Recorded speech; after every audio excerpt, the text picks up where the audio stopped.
مقام اعراف جنت اور دوزخ کے درمیان ایک جگہ اللہ نے بنائی ہے ان لوگوں کے لیے جو بریک ایون پوائنٹ پہ پہنچ جائیں گے، اور اس کی پوری ڈیٹیل المستدرک للحاکم میں موجود ہے صحیح سند کے ساتھ۔ امام حاکم نے بھی اس حدیث کو صحیح کہا اور امام ذہبی نے بھی موافقت کی کہ عبداللہ ابن مسعود رضی اللہ تعالیٰ عنہ کہتے ہیں کہ یہ جو قرآن کی آیت ہے نا، فَأَمَّا مَنْ ثَقُلَتْ مَوَازِينُهُ فَهُوَ فِي عِيشَةٍ رَاضِيَةٍ، جن کے پلڑے نیکیوں کے اس دن وزنی ہو جائیں گے وہ عیش والی زندگی میں ہوں گے۔ اور اس کے بعد آتا ہے کہ جن کے نیکیوں کے پلڑے ہلکے پڑ جائیں گے ان کی منزل ہاویہ ہے، اور تم کیا جانو کہ ہاویہ کیا ہے؟ وہ بھڑکتی ہوئی آگ ہے۔ پر نمبر 30 کے اندر تو یہ آیات پڑھ کے عبداللہ ابن مسعود نے فرمایا کہ جن کی نیکیوں میں سے ایک نیکی بھی زیادہ ہو گئی تو وہ تو ہو گئے پاس، وہ تو سیدھے جائیں گے جنت میں، اور جس کی ایک نیکی بھی کم ہو گئی، چونگا نہیں ملنا سر، وہ دوزخ میں۔ اللہم اجرنا من النار، اللہم اجرنا من النار، اللہم اجرنا من النار، آمین۔ یہاں تو لوگ کہتے ہیں ایک نیکی سے کیا فرق پڑتا ہے؟ سر بہت فرق پڑتا ہے۔ اللہم من احییتہ منا فاحیہ علی الاسلام ومن توفیتہ منا فتوفہ علی الایمان۔ پھر عبداللہ ابن مسعود فرماتے ہیں کہ کچھ لوگ ایسے بھی ہوں گے اسی المستدرک للحاکم کی حدیث میں کہ جن کی نیکیاں اور گناہ برابر ہو جائیں گے، ان کو مقام اعراف پہ روک لیا جائے گا، کیونکہ نیکیاں زیادہ نہیں ہیں، جنت میں بھی نہیں جا سکتے۔ ہائے ہائے ہائے، تو اسی کہندے رہو پاوے یا اللہ جو کچھ بھی ہے تیرے محبوب کی امت سے ہے۔ اے بھائی یہ کہانیاں جڑیاں نے نا، یہ انڈیا پاکستان بنگلہ دیش کے بابوں نے آپ کو سکھائی ہیں۔ کتابوں والا خدا اور ہے اور بابوں والا خدا اور ہے۔ تو اب نیکیاں اور گناہ برابر ہیں، حکم ہوگا ان کو مقام اعراف پہ ٹھہراؤ، نہ جنت میں نہ دوزخ میں، درمیان میں suspended position, break even point کے اوپر۔ اب یہ انتظار کریں، اب وہ ڈر رہے ہوں گے کہ پتہ نہیں ہمارے ساتھ کیا فیصلہ ہوگا۔ دو طرف ہو سکتا ہے سر، ادھر بھی ادھر بھی، وہ اب اللہ کی مرضی ہے، ٹھیک ہے۔ اللہ اکبر۔ اب وہ مقام اعراف پہ جو لوگ ہیں سر، ان کا جو نقشہ اللہ نے قرآن میں کھینچا ہے نا، تو بندہ لگتا ہے کہ پورے صراط کے اوپر کھڑا ہوا ہے۔ اللہ تعالیٰ فرماتا ہے وَنَا اعوذ باللہ من الشیطان الرجیم وَنَادَى أَصْحَابُ الْجَنَّةِ أَصْحَابَ النَّارِ، سورۃ الاعراف آیت نمبر 44۔ اہل جنت جو ہوں گے وہ پکاریں گے اہل جہنم یعنی دوزخیوں کو، اور کہیں گے ان قد وجدنا وعدنا ربنا حقا، کہ بے شک ہمارے رب نے جو ہم سے وعدہ کیا تھا وہ ہم نے تو سچا پا لیا، ہم نے تو پیغمبروں کی اطاعت کی تھی، دیکھ لو ہم تو جنت میں پہنچ گئے ہیں۔ اب وہ جنت سے ان کی آواز اللہ تعالیٰ دوستیوں کو سنوائے گا تاکہ ان کی حسرت میں اضافہ ہو۔ تو جنتی دوستیوں سے کہیں گے کہ بھئی ہم سے تو رب نے وعدہ کیا تھا، دیکھو ہم تو جنت میں پہنچ گئے ہیں۔ فَهَلْ وَجَدْتُمْ مَا وَعَدَ رَبُّكُمْ حَقًّا، کیا تم نے بھی وہ وعدہ سچ پا لیا جو تمہارے رب نے تمہارے ساتھ کیا تھا؟ یعنی نبیوں کی پیروی نہیں کرو گے تو دوزخ میں جاؤ گے۔ تو تانوں بھی چین آ گیا ہے، رام آ گیا ہے نا، پہنچ گئے ہو نا ہوتے ہی۔ قالوا نعم، وہ دوست کی کہیں گے کیوں نہیں، ہاں ایسا ہی ہے۔ فَأَذَّنَ مُؤَذِّنٌ بَيْنَهُمْ لعنت اللہ علی الظالمین، جب جنتی اور دوست کی یہ گفتگو کر رہے ہوں گے نا، تو ایک پکارنے والا فرشتہ پکارے گا کہ لعنت ہو ان ظالموں کے اوپر جنہوں نے خود سے دوزخ کمائی ہے۔ الذین یصدون عن سبیل اللہ، وہ لوگ جو خود بھی اللہ کے راستے سے رکے اور باقیوں کو بھی روکا۔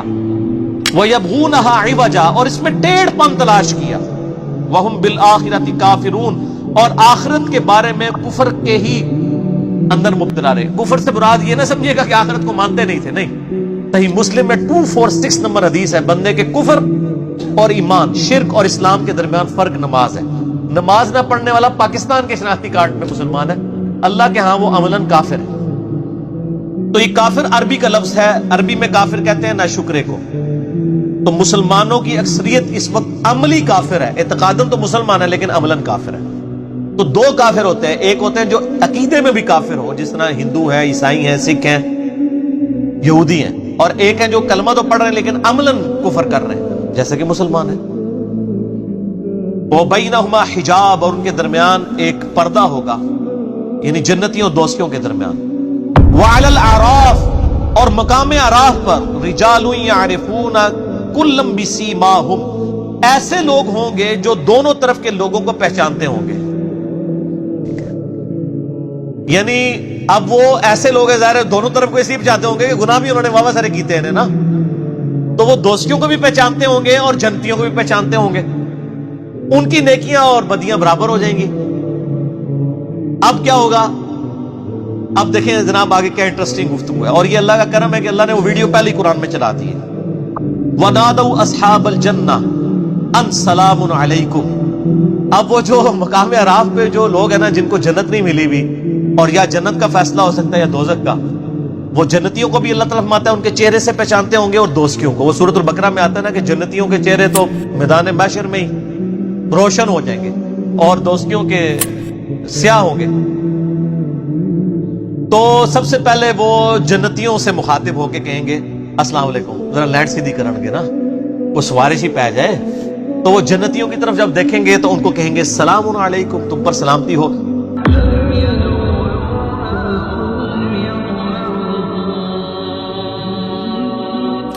وہ سلامتی ان پہ بھیج رہے ہوں گے کہ تم تو جنت میں پہنچ گئے ہو. وَهُمْ يَطْمَعُونَ، اور دل میں یہ لالچ رکھ رہے ہوں گے کہ ہم بھی کاش ان کے ساتھ مل جائیں. ٹھیک ہے، دل میں لالچ ہوگی کہ جدھر یہ پہنچے ہیں ہم بھی پہنچیں. تو سر صرف خواہشات سے تو کچھ نہیں ہوتا نا. وَإِذَا صُرِفَتْ أَبْصَارُهُمْ تِلْقَاءَ أَصْحَابِ النَّارِ، اور پھر جب وہ دوستیوں کی طرف دیکھیں گے نا، جنتیاں نال تے سلام دعا کرن گے نا، جب دوستیوں کی حالت دیکھیں گے قالوا ربنا لا تجعلنا مع القوم الظالمین، تو کہیں گے اے اللہ ہمیں ان ظالموں کے ساتھ کام کرنا. اچھا بڑی پوائنٹ کی بات ہے، جنتیوں کی طرف دیکھ کے وہ یہ دعا نہیں کریں گے کہ یا اللہ ہمیں بھی جنت میں داخل کرتے ہیں. ان کو پتا ہوگا ہمارے کرتوت جو ہے نا ہم اسی قابل تھے، صرف دل میں لالچ کریں گے. لیکن جب دوستیوں کی طرف دیکھیں گے نا تو وہ کہیں گے یا اللہ، یعنی اس نالوں ایتھے پھر بھی اسی چنگے ہیں، کم از کم عذاب تو نہیں نہ ہو رہا. تو کہیں گے یا اللہ ان سے ہمیں بچا لیں، جنت چلو ملے نہ ملے ٹھیک ہے، یہ کام ہمارے ساتھ نہ ہو. وَنَادَى أَصْحَابُ الْأَعْرَافِ رِجَالًا يَعْرِفُونَهُمْ بِسِيمَاهُمْ، اور جو اصحاب اعراف ہیں جن کو یعنی وہ جو چہرے سے پہچانتے ہوں گے، قَالُوا مَا أَغْنَى عَنْكُمْ جَمْعُكُمْ وَمَا كُنْتُمْ تَسْتَكْبِرُونَ. وہ یعنی اصحاب اعراف دوستیوں جنت والوں کو تو سلام کریں گے، دوستیوں کو کہیں گے کہ آج تمہارے جو دنیا میں جتھے تھے، جو تمہاری طاقت اور تمہاری تکبر تھا، اس نے آج تمہیں کوئی فائدہ نہیں دیا. دیکھو دوزخ میں پہنچ گئے ہو نا. دنیا میں تو بڑے دعوے کرتے تھے نا کہ ہم تمہیں بھی بچا لیں گے اپنے فالوورز کو، آج تو پہنچ گئے ہو نا. اور پھر ساتھ وہ ان کو مینا مارن گے، ٹانٹ کریں گے، تانا دیں گے. اَهَٰؤُلَاءِ الَّذِينَ أَقْسَمْتُمْ لَا يَنَالُهُمُ اللَّهُ بِرَحْمَةٍ، انہی جنتیوں کے بارے میں تم کہا کرتے تھے نا دنیا میں کہ ان کو کوئی رحمت نہیں پہنچے گی. دنیا میں بھی اللہ نے ہمیں نوازا، بھائی یہاں بھی کوئی آرام کے مال سے بھی کروڑ پتی بن جاتا ہے، کہتا ہے اللہ بڑا فضل ہے ٹھیک ہے، اور غریبوں کو تکبر سے دیکھتا ہے. تو وہ اہل اعراف کہیں گے کہ ان جنتیوں کے بارے میں تم پھپتیاں کستے تھے نا کہ ان پہ کوئی رحمت نہیں ہوگی، اسی دوئے جاویں ساڑھے ہی اچھے ہوں گے. تو آج دیکھ لو، ادخلوا الجنہ ادخلوا الجنۃ لا خوف علیکم ولا انتم تحزنون. وہ لوگ یعنی اس حال میں ہوں گے کہ جنت میں داخل کیے ہوں گے، نہ ان کو وہاں پر کوئی خوف ہوگا، نہ کوئی جنت ان کو کوئی غم ہوگا. وَنَادَى أَصْحَابُ النَّارِ أَصْحَابَ الْجَنَّةِ، اور جو دوستی جو ہیں وہ ندا کریں گے اہل جنت سے، ان افیدوا علینا من الماء او مما رزقکم اللہ، کہ اے جنتیوں جو اللہ نے تمہیں نعمتیں دی ہیں پانی میں سے اور کچھ اور نعمتوں میں سے کچھ ہمیں بھی دے دو. قالوا ان اللہ حرمہما علی الکافرین، تو وہ پھر جنتی کہیں گے یہ تمہارا اختیار ہی نہیں ہے، ہم تمہیں جنت میں کیسے شیئر دے سکتے ہیں، یہ تو اللہ نے جنت دوستیوں کے اوپر حرام کر دی ہے جنت. اگر وہ دیں گے بھی تو وہ ان کے کسی کام کی نہیں ہوگی، نہ ان کی پیاس بجھ سکے گی، نہ نعمت سے کوئی فائدہ اٹھا سکیں گے. الذین اتخذوا دینہم لہوا ولعبا، یہ وہ لوگ تھے جنہوں نے اپنے دین کو کھیل تماشا بنا لیا تھا. وغرتہم الحیات الدنیا، اور دنیا کی زندگی نے انہیں دھوکے میں ڈال دیا تھا. فَالْيَوْمَ نَنْسَاهُمْ كَمَا نَسُوا لِقَاءَ يَوْمِهِمْ هَذَا. بڑے سخت الفاظ ہیں. تو آج ہم انہیں دوزخ میں ڈال کے اسی طریقے سے بھول جائیں گے جس طرح دنیا کی زندگی میں انہوں نے ہمیں بھلا دیا تھا. اللہم اجرنا من النار، اللہم اجرنا من النار، اللہم اجرنا من النار، آمین. یہ یعنی لفظی ترجمہ تو ہے بھول جائیں گے، لیکن ظاہر اللہ بھولنے سے پاک ہے، مراد یہ کہ ان کو اس کے حال پہ چھوڑ دیں گے. وما كانوا بآياتنا يجحدون، اور ہماری یہ آیات کے ساتھ وہ جھگڑا کیا کرتے تھے. تو یہ جناب بڑا کریٹیکل ایشو ہے. یہاں تو لوگ بڑے دعوے کر لیتے ہیں نا جناب، وہ کہتا ٹھیک پھیرا لگے گا پھر نکل جائیں گے. وہ پھیرا اللہ دے وہ بندے ہو، وہ پھیرا کوئی سوچ بھی نہیں سکتا. موم بتی کے فلیم پہ 10 سیکنڈ کے لیے ہم تو اپنا ہاتھ نہیں رکھ سکتے، اور اتنے بڑے دعوے کرنا کہ جی پھیرا لگے گا پھر تکی جائے گی. تو عقل نہ ہوئے تھے موجہ ہی موجہ، عقل ہوئے تھے سوچا ہی سوچا. جس کو عقل ہے وہ تو سوچتے رہے گا کہ میرا کیا بننا ہے، اور جس کو عقل نہیں ہے وہ موجے مارتا رہے. ٹھیک ہے، وہ اپنی اس گمراہی کے اندر جو ہے وہ سرگرداں رہے. باقی مرنے کے بعد تو آنکھ کھلی جائے گی. سیدنا علی کا قول ہے رضی اللہ تعالیٰ عنہ علیہ السلام، انسان سویا ہوا ہے، جب مرے گا تو جاگ جائے گا. او یہ کیا ہو گیا؟ اصل زندگی تو یہ تھی. جیسے سو کے اٹھ کے انسان کہتا ہے کہ وہ زندگی، وہ میں خواب میں جو کچھ سیرے کر رہا تھا وہ تو کچھ نہیں تھا، اصل زندگی یہ ہے.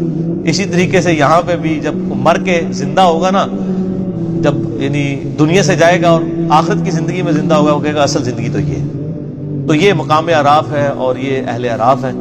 اللہ تعالیٰ سے دعا کریں جی کہ ہم اللہ تعالیٰ ہمیں بلا حساب و کتاب ہی جنت میں داخلہ عطا فرمائے. آمین ثم آمین.